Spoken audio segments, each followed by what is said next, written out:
I've seen this over and over again, that we're building stuff for the sake of technology. And I think this is entirely the wrong way, because we need to solve business problems. And AI is a fantastic tool to do that, but we shouldn't build AI for the sake of building AI.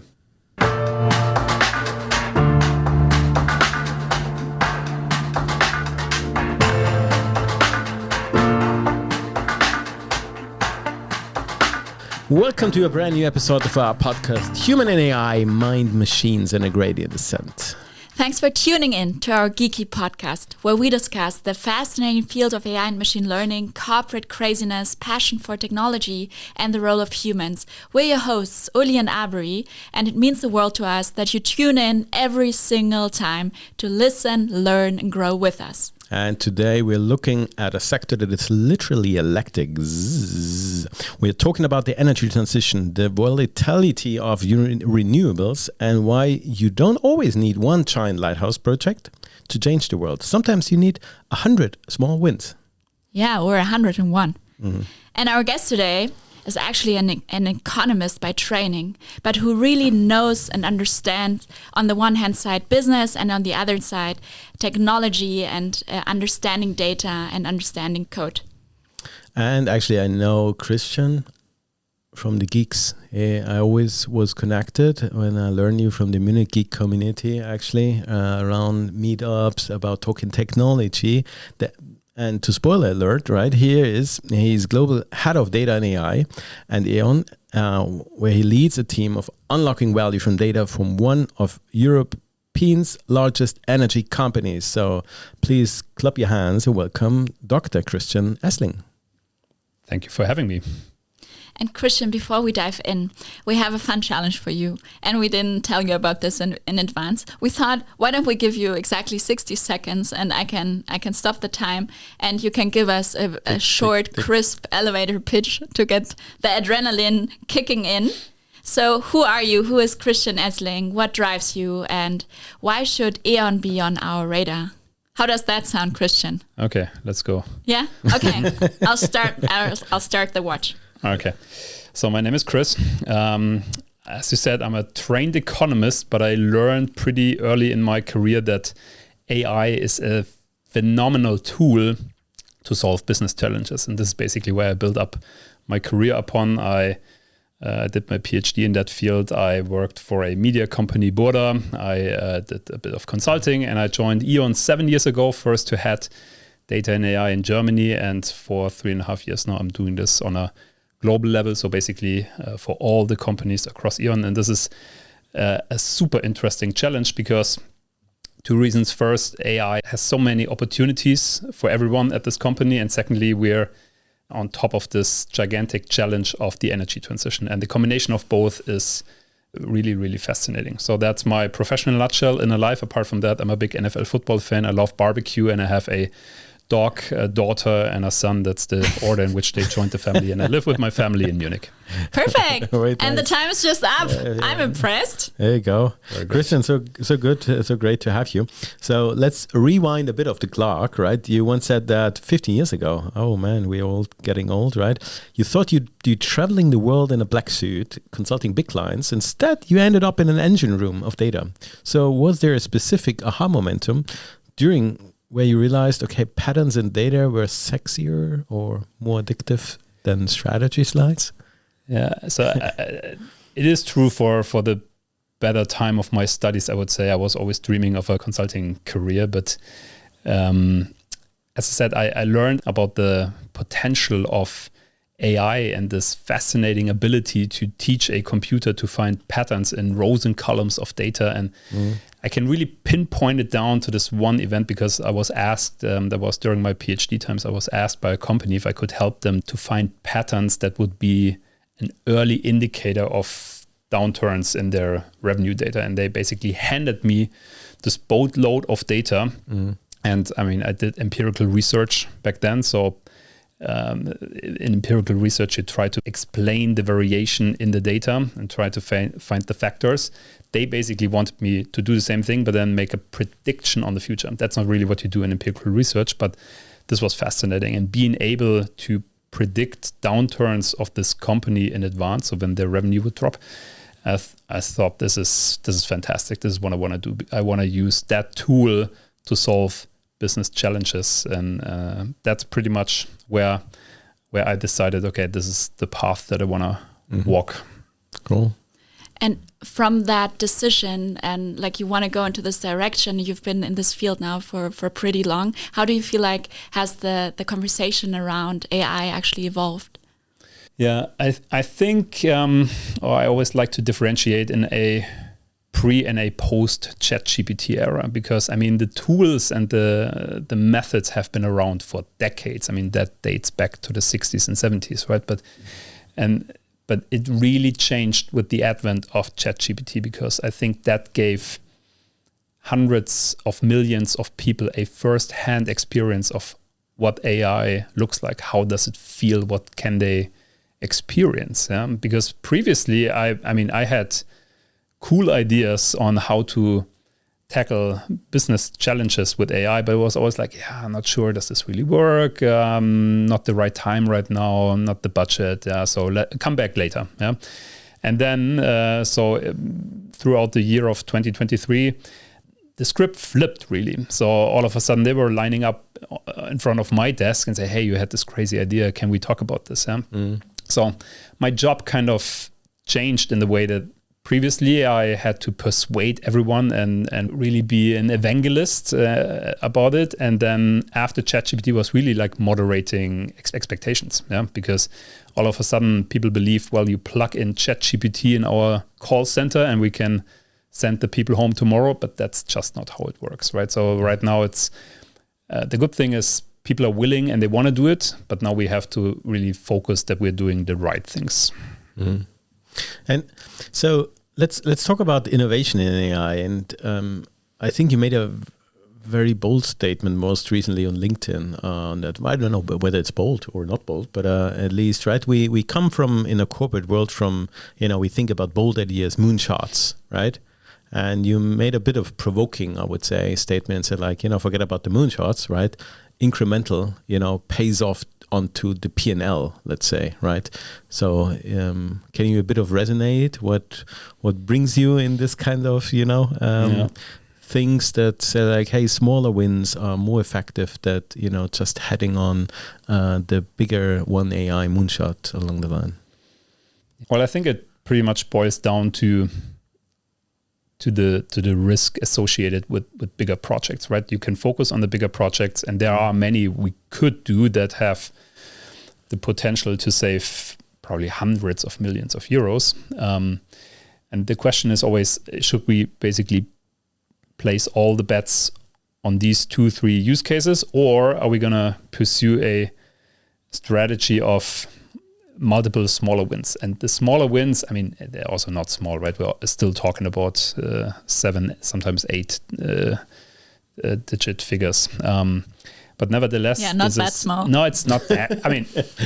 We're a DAX company, right? So everything is a little bit bigger in this setup. But the question is, do you focus on that where you have many, many options to pursue such projects, and where it's not so painful if one of those fails? Because let's face it, it's innovation. There's no blueprint on how to do that. We have to try things, and sometimes it works, sometimes it doesn't. That's just how this game works.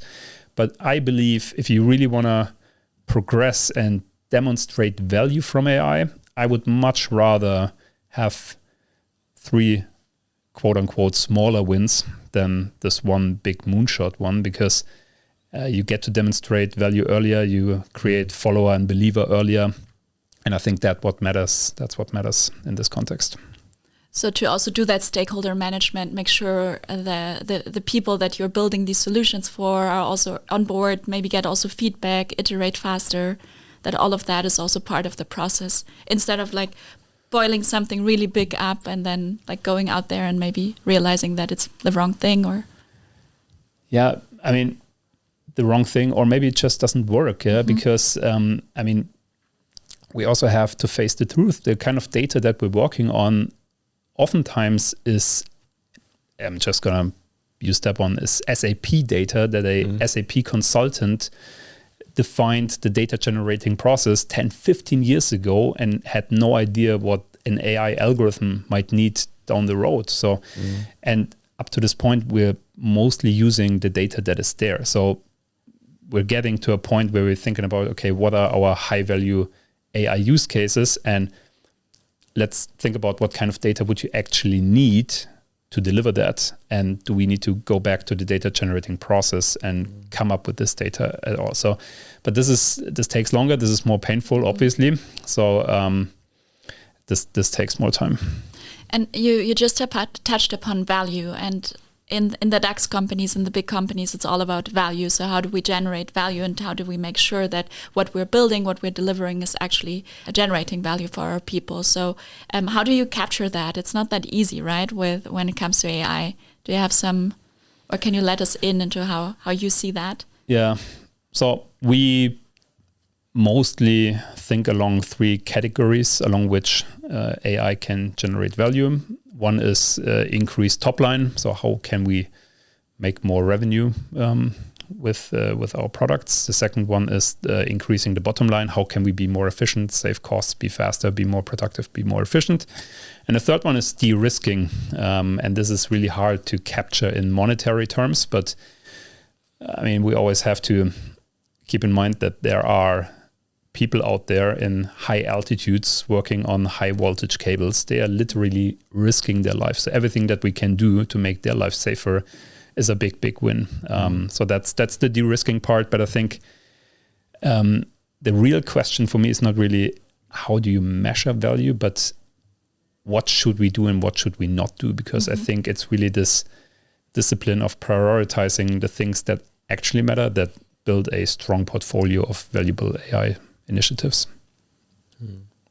So if we talk a bit on the data geeky level, right? So energy grid data, crazy, right? It's not cats, dogs, and mouses. Sometimes maybe, I'm not sure what kind of AI use cases around this, right? In terms of the computer vision aspects, but it's grid data. And then you are in a bit of a prosumer, consumer kind of things. Everybody suddenly gets their, hopefully, right, the solar and photovoltaic things on the roofs. Then you have the electric vehicle, a bit of a revolution and adoption, let's say, on this, which challenge there. You have an infrastructure, right? So that means there is quite some complexity now coming onto your turf, actually, right, in the infrastructure level. How do you balance this, right? Which is then in a plan that more and more grids are connected and different levels, right? A huge optimization problem, right? I guess I would say.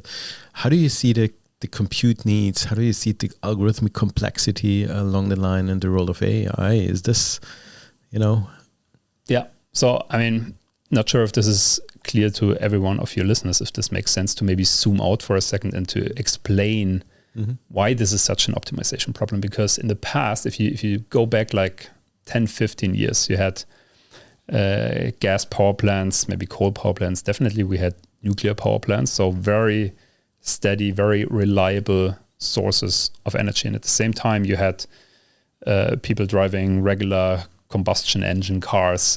People were coming home in the evening, switching on the light, switching on the TV. So if you aggregate a certain amount of household, you get this load curve, which is super steady, super reliable, super predictable. Yeah.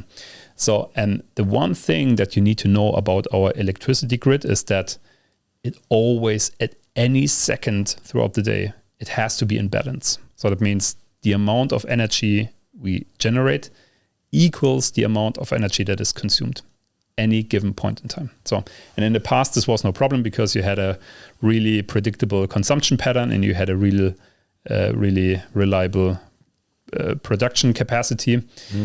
So keeping the grid in balance was no problem whatsoever. So now 2 things are happening in parallel. On the one hand side, we're ramping electrification of private households to the roof. People are driving electric cars. They have a battery in the basement and they have a heat pump, right? So all of which drives the demand for electricity. Also the volatility, because when do you charge your car? Nobody really knows. So it's less predictable, less reliable, but higher in volume. And on the same side, we're getting rid of fossil fuels for good reasons, but that basically costs us the reliability because we're replacing it with wind and solar mostly. So when does the sun shine? When does the wind blow? Nobody really knows. Yeah, and yet we still have to keep the grid in balance. And this is a gigantic challenge because it's really a paradigm shift, because previously we could take the consumption side as a given and adjust on the production side. And now it's the opposite. Now we have to take the production side as a given and we have to create the incentives on the consumption side so that people use the energy when it's there. Plus the flexibility, so we need to build up the batteries. How do you do that? What kind of instruments can you pull out there? And do you have an influence on this? Well, I mean, to some extent, I guess we do.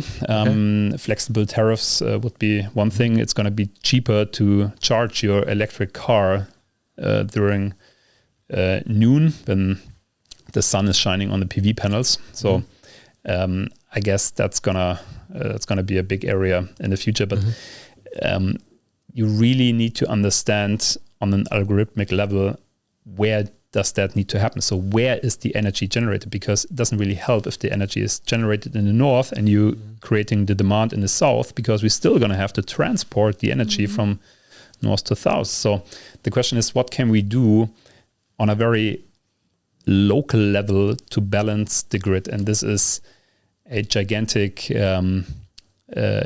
challenge with all those side parameters to keep that equation in balance. And that actually it's going to be a thing for AI, but it might also be a thing for quantum, because that might be able to handle that order of magnitude of an optimization problem.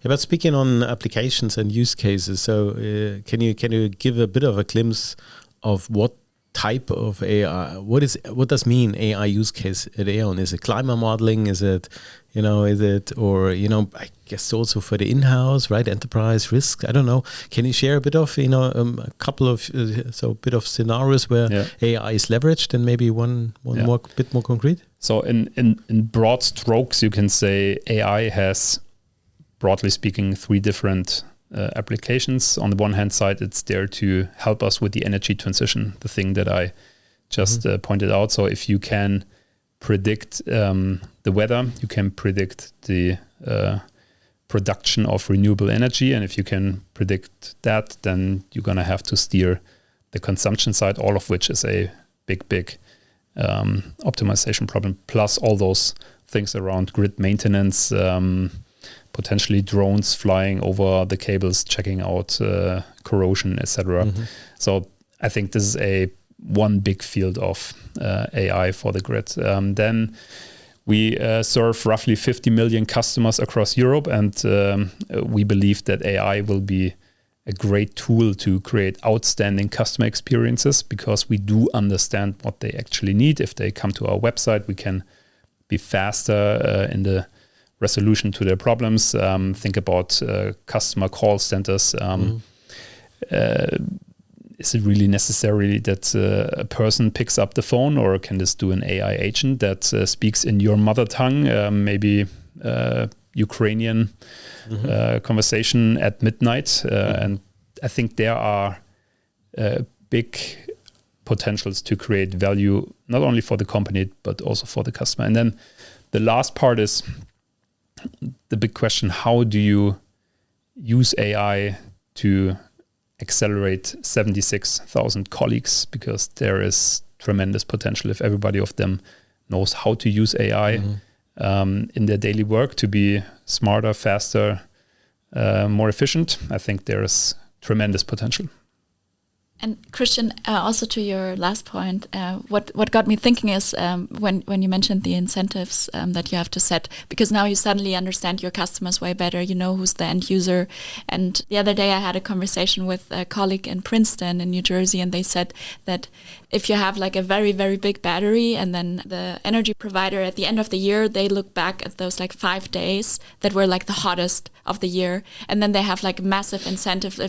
If you manage to give them like a huge load of electricity on those days, and it ended up being exactly on those 5 days that you like gave them the electricity when they needed it the most, then they would give you an 80% cut in your electricity bill for the year. And it's so interesting because I've never thought about things like these, that you could like really think about these incentives. Who's your end user, and how can you make sure that that you stabilize the grid, maybe through things like these. Yeah, and this is a big problem for us because I'm not sure if you've ever driven side by side of a wind turbine that wasn't moving even though it was super windy. And I was wondering, what's wrong with this wind turbine? Turns out we would love to take the energy in that moment, but it would be too much. It's too much for the grid to handle. It's too much because there's not demand for it right now, and we have to shut it off. And this is a tremendous problem, both in terms of economics, and my heart is bleeding because this would be good, renewable, green energy that we're not using. And instead, because there is some demand, we're going to have to ramp up a gas power plant somewhere else to produce that energy that is needed, but we can't because that's what we call redispatch, and that is a big problem for us. And what is for you the most fun AI use case at E.ON? The most fun use? I don't know, fun or a bit of valuable, maybe. Valuable. Well, fun and valuable. Fun and valuable. Well, there's lots things that are fun. For me, as an economist, I always like if things turn the needle in terms of the book, EBIT, in terms of customer satisfaction. That for me is the one. But actually, I've come to this point. We're not thinking too much in use cases anymore. So for us, the next level is really thinking in systems. So. I mean, in the past, people were happy if you do a use case here and it has a little bit of effect on customer satisfaction. Now, the real question is, how do you build systems across multiple companies? But turns out E.ON Germany, E.ON UK, E.ON Italy, Essling in the Netherlands, they all buy energy and resell it to customers. So it's virtually the same business model. And yet, throughout the last years, they've been working on their own AI, right? So for us, the question is, how can we drive systems that scale across multiple companies, that drive tech convergence, that really move the needle on the customer side? So this is where the dopamine hits my synapse if we can make that happen.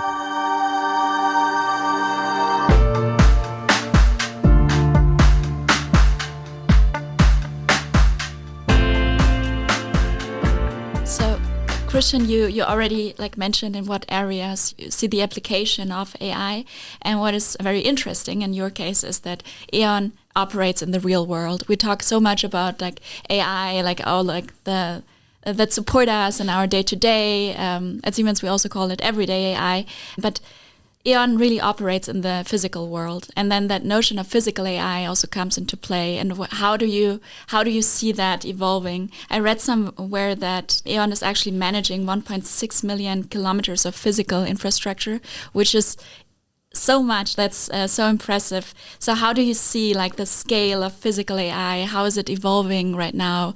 Where do you see is it going? Yeah, it's really a lot of grid, I can say.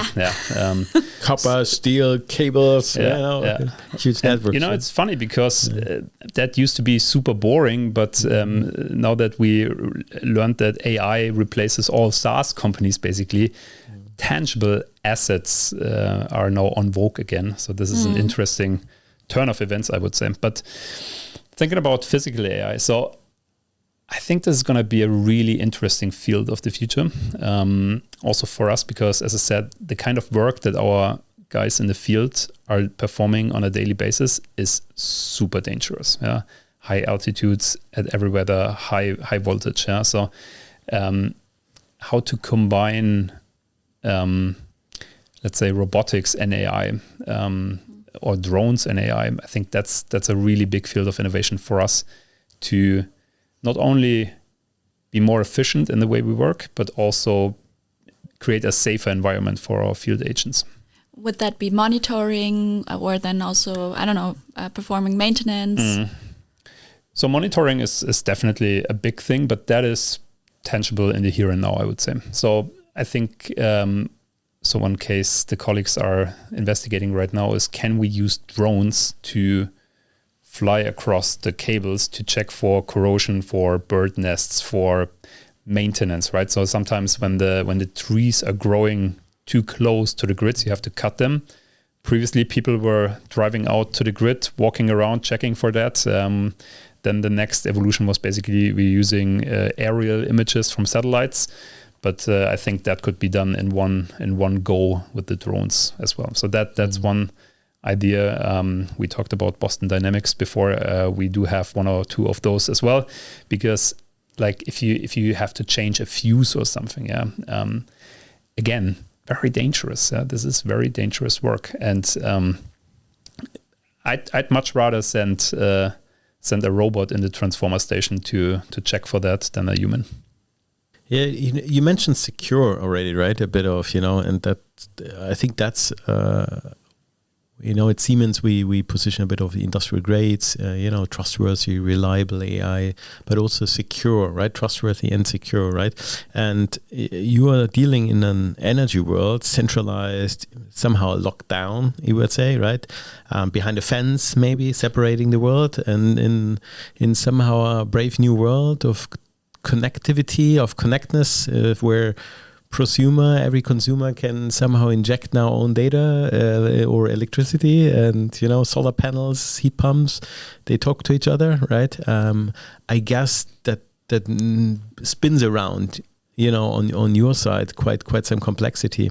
We had a guest, Richard Zocher, right, from actually German dude, right, now in US, revamping U.com and Gen AI stuff, and he mentioned the safety paradoxum. So that he argued in this that while people fear AI will hack system, the reality is that AI might be the ultimate defender automatically, red teaming your code to find holes, bad guys, right? Mm-hmm. So turning, AI for the good, but for the bad, right? Obviously, hackers do leverage technology in getting maybe even on a grid level, right? On the infrastructure level, but nevertheless, there is also an opportunity. Do you have any view on red teaming with AI and across AI?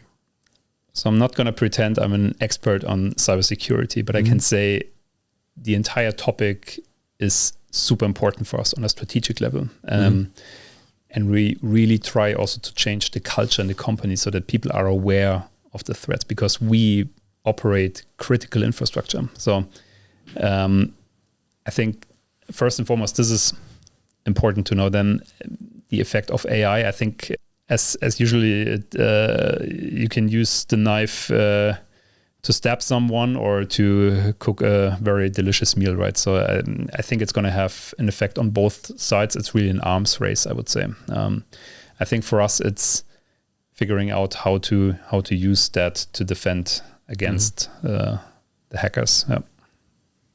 Yeah. So we have now experienced that certain kinds of like a vibe coding infrastructure, right?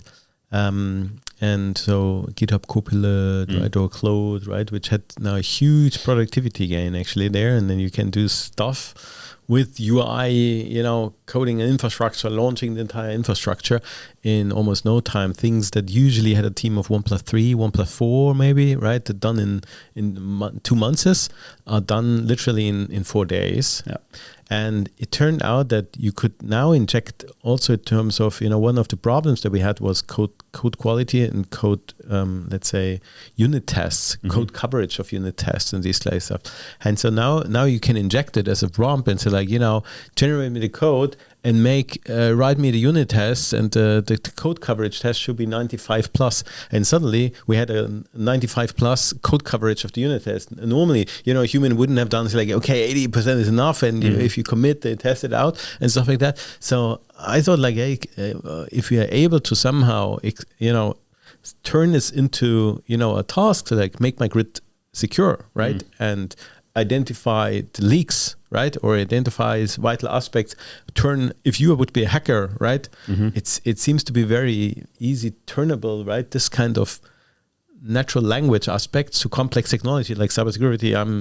Some sense, but obviously, but it turns out that these systems are very good in things. So I think that's quite an interesting and unexplored territory, is it? Yeah, indeed. Yeah. And especially for a company like E.ON, cybersecurity is so so critical. There are more and more attacks now every day, and I guess also targeting more and more critical infrastructure. So that's going to be exciting times. We make sure to secure everything. Stressful times if you're concerned, but yeah. Exactly. Another very exciting thing is your team was recently ranked #1 globally in the energy sector for quantum innovation. Congratulations. Yeah, thank you so much. So cool. I'll transfer this over to the team. Yeah, that's a big achievement. Yeah, indeed. So can you maybe walk us a little bit through, I think a lot of people think that quantum is like still sci-fi, is like so far away, and you're already like working on that tangibly, building prototypes. So how will quantum computing maybe even help tackle those like optimization problems that you also mentioned in the beginning? Yeah. Super interesting topic. I mean, it doesn't get more futuristic than that one. And it's a bet we placed probably 5 years ago already, because we believe that this world that we're gonna walk into with, you mentioned it, right? Prosumers, really volatile energy production, decentral energy production. Yeah, this is gonna be a system that's gonna be so complex with so many side conditions that, again, to keep the grid in sync, yeah, will be an equation too complex to handle for traditional hardware, even the big supercomputers. And so the kind of research that the guys are doing right now shows that even if you try to optimize a really small grid, like a neighborhood, we're not talking about city, we're talking about neighborhood, that you have too many, or not too many, but you have so many moving parts in that equation that it's gonna, in order to optimize that locally, it can take the classical computer days, whereas the quantum computer does it in seconds. So in a world where the clouds are moving over the PV panel and then somewhere else, right? So energy is getting produced, energy is not getting produced. You're going to have to optimize continuously in real time. So if something takes like a day to calculate, even a minute would be probably too much. So we really rely on this capability to make super complex calculations in really short time frames. And so the technology is not there yet. Yeah, there are varying estimations. Some say in 3 years, some say 5 years. We don't know, but we really believe, and this is why we are skating now where we believe that the puck will be in 3 years from now. So we right now try to figure out how do those algorithms work? What kind of data would you need? And in parallel, big companies like IBM are working on the hardware. And then ideally, in 3 years from now, the stars align and we manage to figure out how the algorithms work. We have the data and IBM can provide the hardware. And then I think this will be a beautiful thing. So that means you test it out with annealing. I think there's a concept called quantum annealing, right? Where you already a bit of testing out certainties, even though it's not a full quantum computer, let's say. And then, further use cases. There's also quantum machine learning, right? Aspects. This is something which you explore currently? We do have 1 or 2 projects in that field. Again, this is, I do understand how machine learning works. Yeah. Quantum machine learning? Not yet. No idea. Okay. No idea. But somehow it does work and somehow it is sometimes better. But if you want to deep dive into that, I'm going to have to make you the connections to my team here. All right. Yeah, we'll take that. Maybe a follow-up. Yeah. And Christian, since you're also an economist, let's take a little bit of a macro view as well. So we oftentimes like to talk about industrial AI, and maybe that could be the bet that Europe has if we take a more global perspective. So in the AI rankings, or at least like when we look at the AI models, we see the US, we see China in the lead, and not so much Europe. And what we do have here is so much engineering excellence. We have industry, we have the energy. So what is maybe that one thing that Europe needs to do right now, not to just be perceived as a regulator, but really as a leader in industrial AI? I think that's a really interesting question. And I think also the sentiment has shifted. So if I think back 3 years ago, everybody was basically talking, okay, Germany, Europe as a total is totally out. They haven't even started competing in that race. So it was really about US and China basically. But and I was wondering back then already, are they looking at the right playing field even? Because it was all about LLMs. So if you didn't have a German LLM, I mean, Aleph Alpha was one hope we had. But if you didn't compete in this LLM game, that was basically the equivalent to you're going to lose in the AI race. And then I think at some point we figured out LLMs, pure commodity, right? So it's really hard to build sustainable competitive advantage on LLMs. Yeah? So it's also really hard to consistently monetize the pure LLM. So, and then we realized, okay, maybe this AI race is really about the smartest application of these models in other contexts. And I think this is where Germany or Europe in total is not too bad. I think we're doing pretty well using AI to create systems that generate value or that are more competitive, better, faster. So I'm actually, and you mentioned the engineering, I think Germany has world-class engineering, and in a world where tangible assets are ever more important, because software you can replicate tomorrow. I'm exaggerating a little bit, but this is why all the SaaS stocks have dipped so tremendously in the last months, because the fear is that AI can just replicate your CRM system. You can't really do that with the grid. This is why investors love E.ON right now so much. You can't probably do that with those engineering capabilities that we have. And I think the question now is for Europe, how do we turn this strength of engineering and combine it with AI and build something that builds sustainable competitive advantage? And I'm actually rather bullish on that.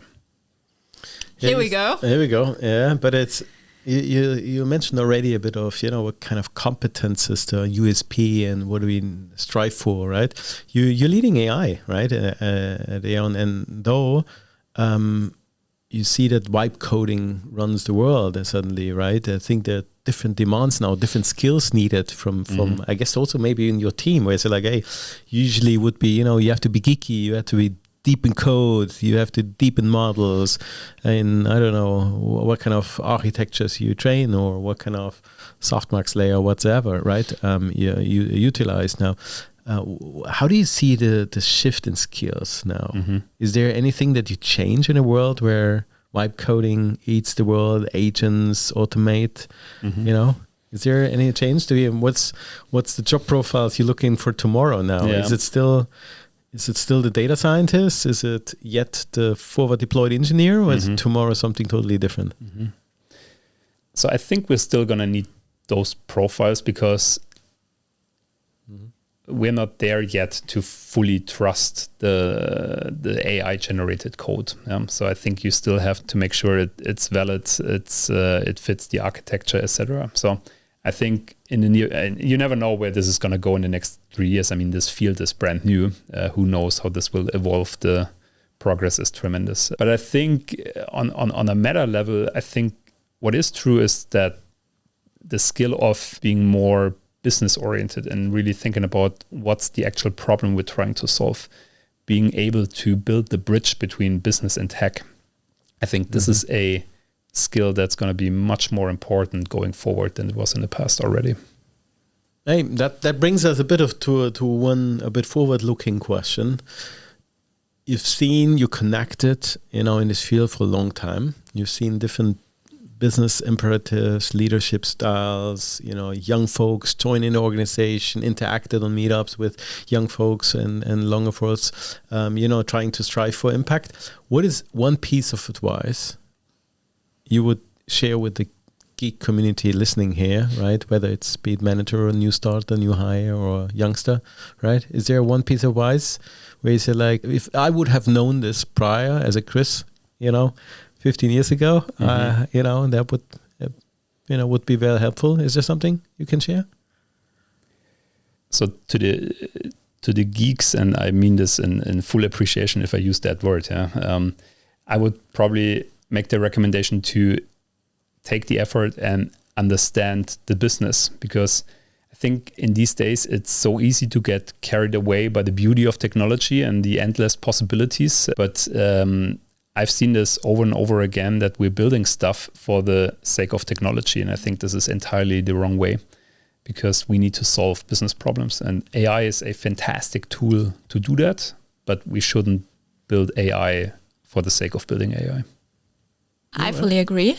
It's so easy to fall in love with technology, especially today, where you can build anything, anytime.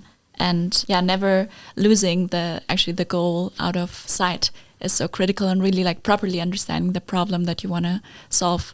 Because many times we build things and then we end up seeing that people don't really want to use it, or it's not exactly what they anticipated also.